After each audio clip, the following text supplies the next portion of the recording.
అందరికీ నమస్కారం. అప్పుడే బ్యాంక్ నుండి వచ్చి ముఖం కాళ్ళు చేతులు కడుక్కొని కాఫీ కలుపుకుందాము అని ఫ్రిడ్జ్లో నుండి పాలు తీసి స్టవ్ మీద పెట్టిన సుచిత్రకు కాలింగ్ బెల్ శబ్దం వినిపించి బహుశా వాచ్మెన్ అయి ఉంటాడు అని అనుకుంటూ స్టవ్ని సిమ్లో పెట్టి వచ్చి తలుపు తెరిచింది. ఎదురుగా శాన్వి. విస్తుపోయింది సుచిత్ర. మమ్మీ అని అంటూ సుడిగాలిలా సుచిత్రను చుట్టేసింది. ఏమైందే శాను, ఏమిటి హఠాత్తుగా ఊడిపడ్డావు? అర్జున్ ఏడి అని అంటూ అటూ ఇటూ వెతికింది. మమ్మీ, తను శుక్రవారం రాత్రి ఫ్లైట్కి వస్తాడు. ఆఫీస్లో పని ఉందట. నేను నిన్ను సర్ప్రైజ్ చెయ్యాలని ముందు చెప్పలేదు. మధ్యాహ్నం ఫ్లైట్కి వచ్చేశా అని అంటూ భుజానికి తగిలించుకున్న ఎయిర్ బ్యాగ్తో లోపలికి అడుగుపెట్టింది. సుచిత్రకు ఆశ్చర్యంగా ఉంది. ఏమైంది దీనికి? చెప్పా పెట్టకుండా రావటంలో ఏదైనా అంతరార్థం ఉందా అని అనుకుంటూ తర్వాత మాట్లాడదామని కిచెన్లోకి వెళ్ళి 2 కప్పులు కాఫీ తయారు చేసి హాల్లోకి వచ్చింది. అప్పుడే అర్జున్తో మాట్లాడుతుంది శాన్వి. మమ్మీ సర్ప్రైజ్డ్ అర్జున్ అని అంటూ పక్కాలున నవ్వుతుంది. ఏమిటే శాన్వి, ఇంత హఠాత్తుగా రావటం అని అనగానే ఊరికినే మమ్మీ, నిన్ను చూడాలి అని అనిపించింది. నేను అర్జున్ కలిసి వద్దాము అని అనుకున్నాం. అసలు నా ఫ్రెండ్ సత్య తెలుసు కదా, అది హైదరాబాద్ వెళుతున్నాను అని అనగానే నేను టెంప్ట్ అయిపోయాను. నిన్ను చూద్దామని 2 రోజులు సెలవు పెట్టి వచ్చేశా అని అంటూ తల్లి భుజం మీద చెయ్యి వేసి మాట్లాడింది. నీ శాలరీలో 3 విమానాలకే ఖర్చు పెడుతున్నావు శాన్వి. నీలాంటి వాళ్ళు ఉండబట్టే ఎయిర్వేస్ డిపార్ట్మెంట్కు లాభాలు వచ్చి పడుతున్నాయి. అబ్బా మమ్మీ, ఇప్పుడు అవేమీ మాట్లాడి నా ఆనందాన్ని పాడు చేయకు అని అంటూ సుచిత్ర నోటిని మోయించేసింది. ఏంటో ఏదో ఆనందంతో ఊగిపోతున్నట్లుగా హుషారుగా కనిపిస్తుంది. 2 రోజుల క్రితం ఫోన్లో మాట్లాడినప్పుడు తనే అడిగింది. ఒంట్లో బాగుంది కదూ, ఏదైనా విశేషం ఉంటే చెప్పమని. నీకెప్పుడు అటువైపే దృష్టి మమ్మీ, ఇంకా మేమేమీ ప్లాన్ చేసుకోలేదు అని చెప్పింది. సుచిత్ర భర్త అనారోగ్యంతో చనిపోయే నాటికి శాన్వి వయసు 2 సంవత్సరాలు. భర్త రఘురాం కెనరా బ్యాంకులో పనిచేసేవాడు. భర్త చనిపోయాక డిపెండెంట్గా సుచిత్రకు ఆ బ్యాంకు యాజమాన్యం ఉద్యోగమిచ్చింది. సుచిత్ర రఘురాంలది అన్యోన్యమైన దాంపత్యం. సుచిత్రకు దూరపు బంధువు రఘురాం సుచిత్రను ఏదో పెళ్లిలో చూసి ఆ అమ్మాయినే చేసుకుంటాను అని మరీ చేసుకున్నాడు. అప్పటికి బీకామ్ డిగ్రీ పాస్ అయి ఉంది సుచిత్ర. ఎంకామ్ కానీ ఎంబీఏ కానీ చదవాలి అని అనుకున్న తరుణంలో మంచి సంబంధం అని అనుకుంటూ సుచిత్రకు తల్లిదండ్రులు వివాహం చేయటం. వివాహమైన సంవత్సరంలోనే శాన్వి కడుపులో పడటం జరిగిపోయింది. శాన్వికి 2 ఏళ్ల వయసులో బ్రెయిన్ ఫీవర్తో రఘురాం సుచిత్రను వదిలి అందని లోకాలకు వెళ్ళిపోయాడు. కూతురి దురదృష్టానికి కుమిలిపోయారు తల్లిదండ్రులు. సుచిత్రకు అంతటి దుఃఖంలోనూ చిరుదీపిక శాన్వి. నిండా 25 సంవత్సరాలు కూడా లేని సుచిత్ర జీవితం మోడు బారింది. సుచిత్రకు హైదరాబాద్లో పోస్టింగ్ ఇచ్చారు. తల్లి తండ్రి కొన్ని సంవత్సరాలు సుచిత్రకు తోడుగా ఉన్నారు. సుచిత్ర తనను తాను మర్చిపోవటానికి మనసునెప్పుడూ బిజీగా ఉంచుకుంటూ ఎంకామ్ ప్రైవేటుగా చదివి పాసై బ్యాంకింగ్ పరీక్షలు అన్నింటికీ ప్రిపేర్ అవుతూ తొందరలోనే బ్యాంకులో ఒక మంచి పోస్టులో స్థిరపడింది. తర్వాత తల్లి తండ్రికి ఆరోగ్యం బాగోలేకపోతే సుచిత్ర అన్నయ్య వచ్చి వారిని తన దగ్గరకు తీసుకొని వెళ్ళటంతో సుచిత్ర ఒంటరిదైనా ఆఫీసు, కూతురి చదువు సంధ్యలతో బిజీ అయిపోయింది. శాన్వి ఇంజనీరింగ్ పూర్తయిన వెంటనే బెంగళూరు కాగ్నిజెంట్లో సాఫ్ట్వేర్ ఇంజనీరింగ్గా పోస్టు వచ్చింది. ఉన్న ఒక్క కూతురుని వదిలి ఉండటం ఇష్టం లేకపోయినా కనీసం 1 సంవత్సరం పూర్తయ్యాక మెల్లగా హైదరాబాదుకు మారే అవకాశం ఉంది కదా, వర్క్ అనుభవం కూడా కావాలి అని అనుకుంటూ వచ్చిన ఉద్యోగాన్ని వదులుకోవటం ఎందుకులే అని అనుకుంది. శాన్వి ఉద్యోగంలో చేరిన సంవత్సరానికి అదే కంపెనీలో ఆమె సీనియర్ అర్జున్ పెళ్లికి ప్రపోజ్ చేసినప్పుడు ముందుగా తన తల్లి గురించి అర్జున్కి చెప్పింది. తల్లి బాధ్యత తనదే అని వివరించింది. చిన్నతనంలోనే తన తండ్రి చనిపోతే తల్లి తనను కష్టపడి పెంచిన వైనం చెప్పింది. సహృదయుడైన అర్జున్ అది పెద్ద సమస్య కాదని, శాన్వికి సహకరిస్తాను అని చెప్పటంతో తల్లికి తన ప్రేమ విషయం తెలియజేసింది. ఇరువురి పెద్దల అంగీకారంతో శాన్వి అర్జున్ల వివాహం వైభవంగా జరిగిపోయింది. పెళ్ళై భర్తతో బెంగుళూరుకి ప్రయాణమవుతూ తల్లిని కౌగిలించుకొని నేనంత స్వార్థపరురాలనో కదా మమ్మీ అని అంటూ వెక్కి వెక్కి ఏడ్చింది. ఉద్యోగం వదిలి తమతో వచ్చేయమని గోలపెట్టింది. సుచిత్ర మృదువుగా తిరస్కరించింది. ఇంకా 10-12 సర్వీస్ ఉందని, ప్రస్తుతం అవేమీ ఆలోచించవద్దని చెప్పి ఇద్దరూ సంతోషంగా ఉండండి అని అంటూ సాగనంపింది. నెలకోసారి శాన్వి రావటం, తల్లి దగ్గర 2-3 రోజులు ఉండి వెళ్ళటం మామూలే. అర్జున్ కూడా మంచివాడు. ప్రతివారం ఫోన్ చేస్తూ సుచిత్రతో మాట్లాడుతూ ఉంటాడు. సుచిత్ర ఆలోచనలో ఉండగా శాన్వి డ్రెస్ మార్చుకొని వచ్చింది. వచ్చినప్పటి నుండి చూస్తుంది. సుచిత్ర కూతురు తనను అదే పనిగా నిశితంగా పరిశీలించటం. ఏమిటో ఇది ఉరుములేని పిడుగులా వచ్చింది అని అనుకుంది. శాన్వి స్వభావమే అంతా. తన ఆ క్షణం ఏం చెయ్యాలి అని అనుకుంటుందో తక్షణం చేసేస్తుంది. ఇంటర్మీడియట్లో ఉండగా ఒకసారి హడావుడిగా కాలేజీ నుండి వస్తూ, మమ్మీ, డాడీ చనిపోయిన వెంటనే నువ్వు మళ్ళీ పెళ్ళెందుకు చేసుకోలేదు? మా ఫిజిక్స్ లెక్చరర్ శకుంతల మేడంకు పెళ్ళైన వెంటనే భర్త చనిపోతే ఇంట్లో వాళ్ళు మరలా పెళ్లి చేశారట. నీలా కాదు మేడం అని అంటూ ఒక పట్టాన వదలలేదు.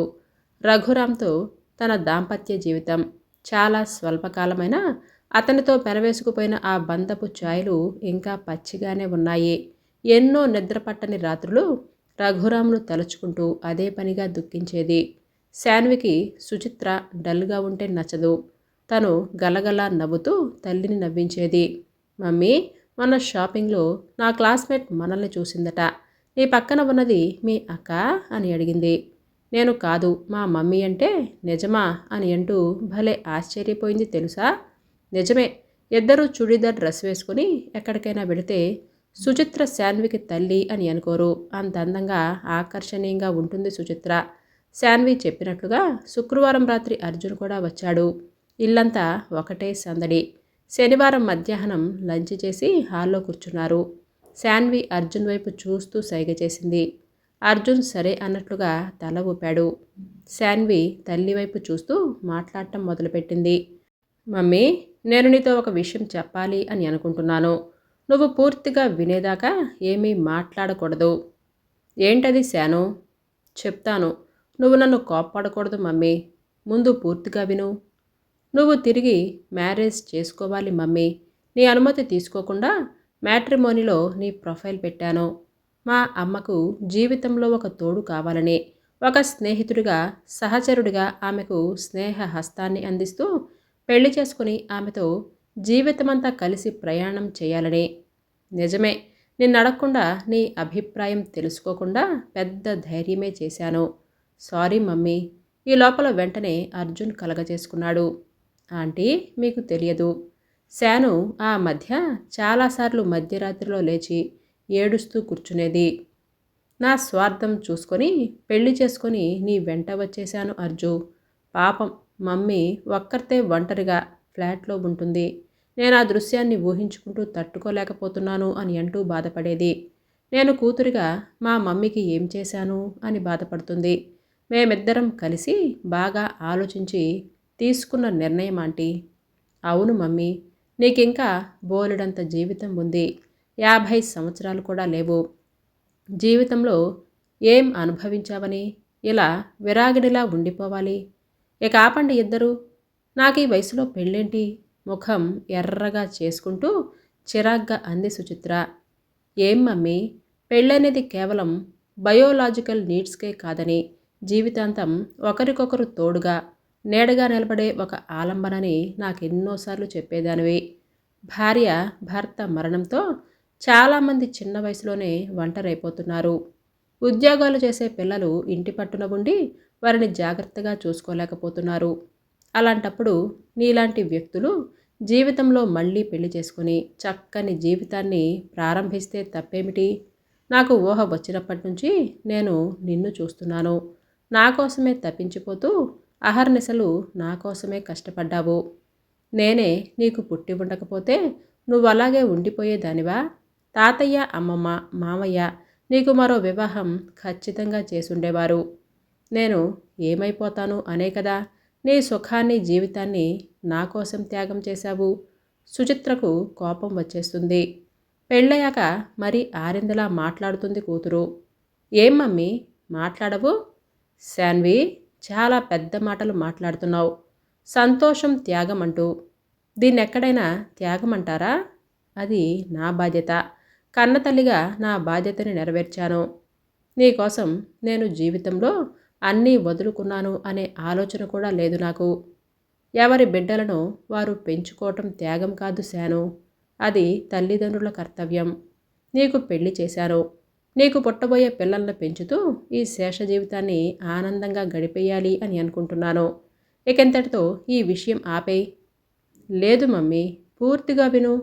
నీ గురించి వివరాలు చదివిన రాజశేఖర్ అనే ఆయన వెంటనే స్పందించి నాకు మెయిల్ ఇచ్చారు. ఆయనకు పెళ్ళైన 10 సంవత్సరాలకు భార్య పోయారట. గర్భసంచిలో ఏదో లోపం ఉన్న మూలాన ఆవిడకు పిల్లలు కలగరు అన్న విషయం తెలిసి మనోవేదనతో అనారోగ్యం పాలై చనిపోయారట. శేఖర్ గారిది ఆవిడది ప్రేమ వివాహమట. భార్యను మరచిపోలేక అలాగే ఉండిపోయాను అని చెప్పారు. ఆయన అక్కలు అన్న ఎంత బతిమాలినా ససేమిరా చేసుకోనన్నారట. ఈ మధ్య 2-3 సంవత్సరాల నుండి ఏంటో జీవితం నిస్సారంగా ఒంటరిగా అనిపిస్తోందని, పెళ్లి చేసుకోవాలి అని అనుకున్నానని ఆయనే చెప్పారు మమ్మీ.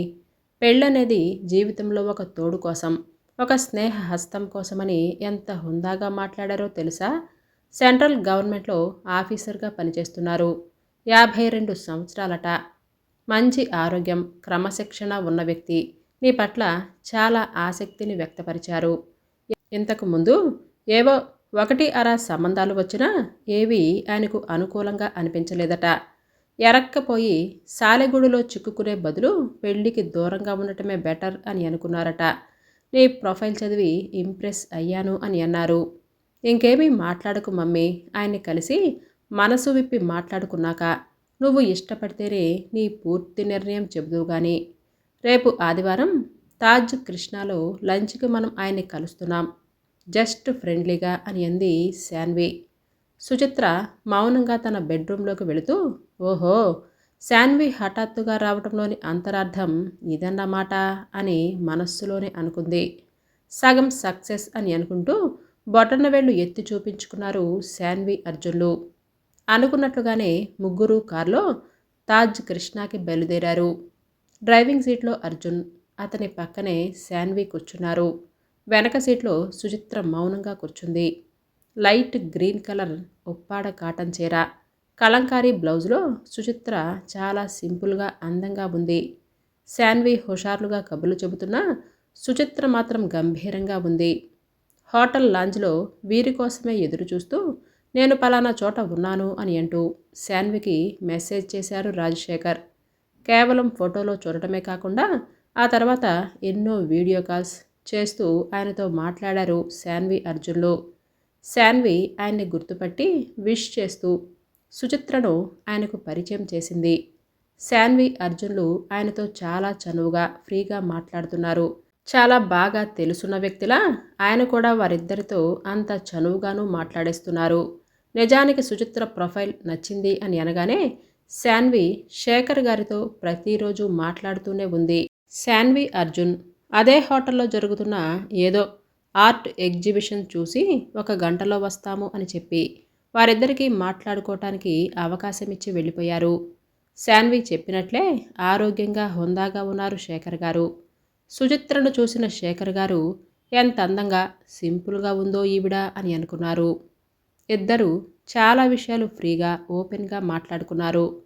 తన ఎడారి జీవితంలో ఒక తోడు కోసం, నెచ్చెలి కోసం వెతుకుతూ ఉండగా సుచిత్ర లాంటి వ్యక్తి తారసపడటం తన అదృష్టం అని అనుకుంటూ తల్లి ఒంటరి జీవితానికి తోడు కోసం వెతికే శాన్వి లాంటి కూతుర్ని కన్నందుకు సుచిత్రను అభినందించారు రాజశేఖర్. శాన్వికి తగిన భర్త అర్జున్ అని అంటూ అర్జున్ మంచితనాన్ని మెచ్చుకున్నారు. సుచిత్ర ఒప్పుకుంటే ఆమెకు తన స్నేహహస్తాన్ని అందిస్తూ జీవితాంతం తోడుగా ప్రయాణిస్తాను అని అంటూ మృదువుగా ఆయన మాట్లాడే తీరు సుచిత్రను ఎంతో ఆకర్షించింది. సుచిత్ర ఏమీ మాట్లాడలేక మౌనంగా ఉండిపోయింది. కొన్ని క్షణాల తర్వాత శేఖరే అన్నారు, చూశారా సుచిత్ర, మన నిర్ణయానికి మనమే బాధ్యులం. మనం చిన్నపిల్లలం కాదు. ఎవరో మన గురించి ఆలోచించి నిర్ణయం తీసుకుంటారు అని అనుకోవటానికి. ఇందులో అనుమానాలు, ఊగిసలాడటం లాంటివి లేవు. మనం ఫ్రాంక్గా ఆలోచించుకోవాలి అంతే. సుచిత్ర అలాగే మౌనంగా ముఖం దించుకొని కూర్చుంది. మీ మౌనాన్ని అంగీకారంగా తీసుకోవచ్చా సుచిత్ర గారు అని అంటూ ప్రశ్నించారు శేఖర్. తల ఊపింది నెమ్మదిగా. కోటి వీణలు మోగుతున్నట్లుగా ఆయన మనసు నిండా ఆనందం చిందులేసింది. థ్యాంక్స్ సుచిత్ర అని అంటూ ఆయన ఆనందాన్ని వ్యక్తం చేస్తూ ఉండగా శాన్వి, అర్జున్లు తిరిగి వచ్చారు. శాన్వి వారిద్దరినీ గమనించింది. ఇద్దరి ముఖాలలో ఆనందం తాండవిస్తుంది. ఒక 10 రోజులలో రిజిస్ట్రార్ కార్యాలయంలో శేఖర్ గారి అన్న, అక్క, సుచిత్ర అన్నయ్య, అలాగే అర్జున్ తల్లి తండ్రి సమక్షంలో వారి వివాహం సింపుల్గా జరిగిపోయింది. ఆ రోజు శాన్వి, అర్జున్ తిరిగి బెంగుళూరుకి ప్రయాణమవుతున్నారు. వాళ్ళకి సెండ్ ఆఫ్ ఇవ్వడానికి హైదరాబాద్ ఎయిర్పోర్ట్కి అందరూ కలిసి బయలుదేరారు. మాటి మాటికి తన తల్లినే చూస్తూ మురిసిపోతుంది శాన్వి. ఈసారి శాన్వికి తన తల్లి నుండి వీడ్కోలు తీసుకుంటున్నందుకు ఏమాత్రమూ చింతలేదు. తన తల్లి పక్కనే నేనున్నాను అని అన్నట్లుగా కొండంత అండలా నిలుచొని ఉన్నారు శేఖర్ గారు. అమ్మెంత ఆనందంగా ఉండటం ఏనాడు చూడలేదు తను. అమ్మ ముఖంలో ఎంత ఆనందం, ఎంత నిండుగా ఉత్సాహంగా ఉంది. శేఖర్ గారు శాన్విని డాడీ అని పిలవమన్నారు. శాన్వి పట్ల ఆయన మనసు కృతజ్ఞతతో నిండిపోయింది. ఆ అమ్మాయి పట్ల ప్రేమానురాగాలు పొంగి ప్రవహిస్తున్నాయి. చిన్నపిల్ల కానీ ఎంత పరిణతి. ఆమెలో వీడ్కోలు తీసుకుంటూ శాన్వి, అర్జున్లు వారిద్దరి పాదాలకు నమస్కరించారు. ప్రేమానురాగాలతో విచలితమవుతున్న సుచిత్ర శాన్విని గుండెలకు హత్తుకొని నుదుటి మీద ముద్దు పెట్టుకుంది. తన కూతురి వ్యక్తిత్వం హిమగిరి శిఖరమంతా ఎత్తుకు ఎదిగిపోయినందుకు గర్వపడింది ఆవిడ. శేఖర్ గారు కూడా వాళ్ళిద్దరినీ దగ్గరికి తీసుకుంటూ God bless you my childrens అని అంటూ ఆశీర్వదించారు. ఒకరి చేతిని మరొకరు పట్టుకొని గలగలా మాట్లాడుకుంటూ ముందుకు సాగిపోతున్న శాన్వి, అర్జున్ల జంట నేటి తరానికి ఒక స్ఫూర్తి. కథ పేరు మమతల వంతెన. రచన యశోద కైలాస్ పులుగుర్త గారు. ఈ కథ మీకు నచ్చిందండి? అయితే లైక్ చేయటం, సబ్స్క్రైబ్ చేయటం, షేర్ చేయటం మర్చిపోవద్దు. మీ అమూల్యమైన అభిప్రాయాలను నాకు కామెంట్స్ రూపంలో తెలియజేయండి.